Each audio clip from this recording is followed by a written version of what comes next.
This session is on careers in medical mycology. They're lightning talks by young investigators. It'll focus on career progression and a panel discussion that they can have. So each one has about 10 minutes, present what they want to present, and then they may have questions. And they may have questions for our panel. Our panel is sitting down here to the right, which is Todd McCarty, Demetrius Kotianis, Carol Kaufman, and Floyd Wormley. They will be able to ask them questions, or the panel can ask the individual young investigators. So that's how we're going to do this kind of back and forth. So we've done this before in the sense that we had one of these talks done, sponsored by NIH, and they did it on Zoom. And we brought the same people back about, 8 months later. And so these are young investigators, and the first one is Shannon Esher, how fungi train the bone marrow to fight lethal sepsis. I've known Shannon for a long time. She trained at Duke and went off to her postdoc in Louisiana. So Shannon, it's all yours right now, and we'll go from there. Well, first of all, thank you all for inviting me to come and speak today. I'm very excited to kick off this session and tell you guys a little bit about myself and my career path and my research. Okay, so I was a little bit unsure about how I should introduce myself to this audience, but I was pretty pleasantly surprised to see that if you put your entire CV into a word cloud generator, it actually provides a pretty nice and a pretty pleasing to look at summary.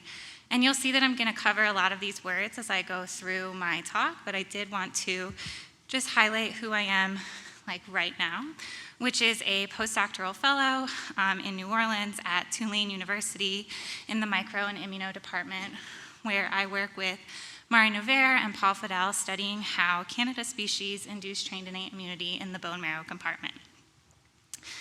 And so in thinking about my career path and development, I found that most of my focus has been on different aspects of the host-pathogen interaction. And so when I started my undergraduate at Virginia Tech, I was pretty much exclusively interested in the host side of this interaction because, like many of you, maybe most of you in this room, I wanted to be a physician. And so I decided to do some undergraduate research. I worked with a biochemist studying how the protein-protein interactions that regulate the Pseudomonas aeruginosa type 3 secretion system. And this was a pretty transformative experience for me because I didn't really know that you could work full-time in a scientific lab, and so I pretty much changed my entire career path and decided that I wanted to go to graduate school instead. But I was still pretty interested in the host side of this interaction, and so I prioritized graduate programs that were at universities associated with a medical center. And so I was lucky enough to be admitted to the molecular genetics and microbiology department at Duke, where I joined the lab of Andy Alsbaugh. And again, I really didn't know that people studied pathogenic fungi. I didn't know that they were a problem or that they were that important. But anybody in this room who knows Andy knows that he is basically the best mentor and scientist and person that you could want to be associated with. And so basically on my first day of rotating in his lab, I knew that that's what I wanted to do. And so in Andy's lab, we still focused a lot more on the microbe side of this interaction, specifically on Cryptococcus. But all of the questions that we asked were really focused on how Cryptococcus is responding to the host environment, and then how that influences host immune recognition and the host response. And so we know that the cryptococcal cell surface looks quite different out in the environment than what it looks like inside of a host. And so my graduate project was really focused on the proteins that regulate these host-induced cell surface changes, specifically cell wall changes. And then what are the consequences when these proteins aren't there to regulate these cell surface changes? And what are those consequences for immune recognition and immune response?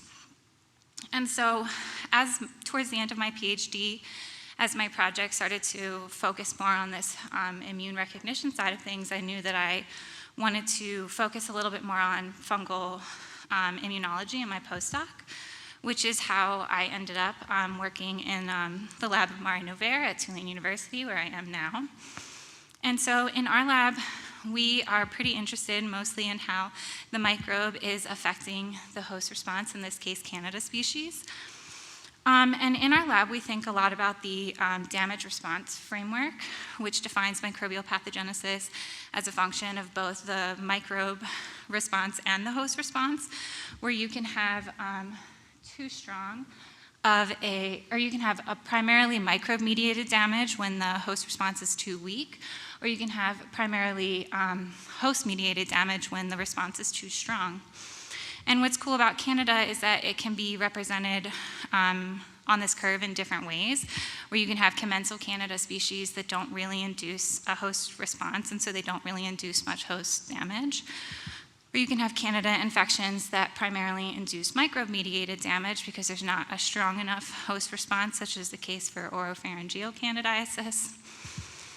Or you can have infections that cause primarily host-mediated damage because the host response is out of control. And this is the case in intra-abdominal infections that lead to sepsis, which has been the main focus of my work and the work of the Novaire lab for the last couple of years now.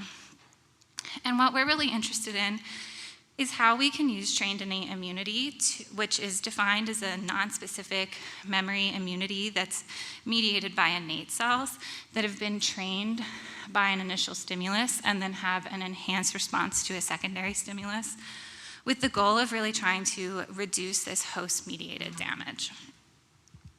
And so to that end, several years ago, our lab showed that if we inoculate mice intraperitoneally with Candida dubliniensis, and then we wait a little bit between 14 and 60 days and give them a second, or we challenge them with a lethal sepsis challenge, that the mice that have been previously inoculated with Candida dubliniensis, or I'll probably call it C-dub for the rest of this talk, are actually protected from this lethal sepsis challenge.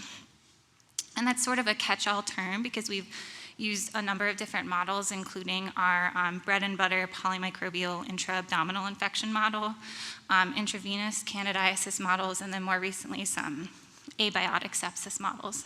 But so we've been really interested in how C-dub is actually inducing this protection in the mice. And so just as a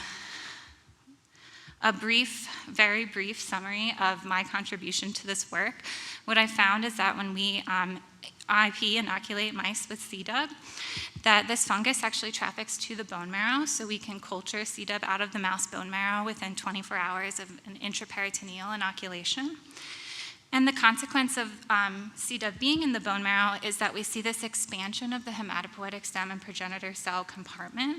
Specifically, we see an increase in the myeloid progenitors that occurs at the expense of the lymphoid progenitors, which are decreased. And then, as a hallmark of trained innate immunity, if we take these bone marrow cells out of the mouse and we re-stimulate them ex vivo, we do see an enhanced response in the form of increased production of the anti-inflammatory cytokine IL-10, which suggests to us that there's a more anti-inflammatory environment in the bone marrow. And then outside of the bone marrow, we find in the peritoneal cavity that there's an increase in these so-called myeloid-derived suppressor cells, or MDSCs. And these cells are serving to reduce inflammation in the peritoneal cavity. And we believe that these are the effector cells that are actually providing the protection when we challenge these mice with lethal sepsis. So again, this was a super brief overview, but I would be happy to discuss any of this in more detail with anybody that's interested. And then the final step in my career trajectory, is I'm hoping to apply for independent positions in the next couple of years. And I would really like to combine my graduate experience in fungal genetics and biology with my postdoctoral experience in fungal immunology to sort of finally complete this whole host-pathogen interaction circle that I've been working on different aspects of throughout my career so far.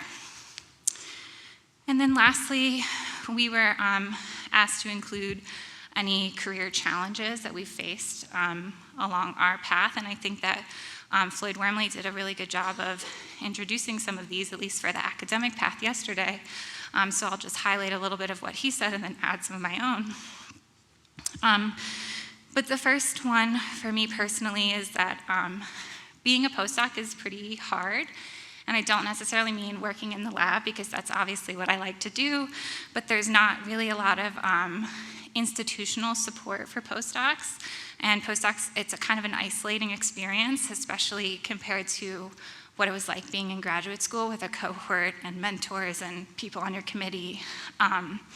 Not to mention that the benefits and the pay for postdocs are pretty terrible, especially when you consider the stage in life and the stage in career that most postdocs are.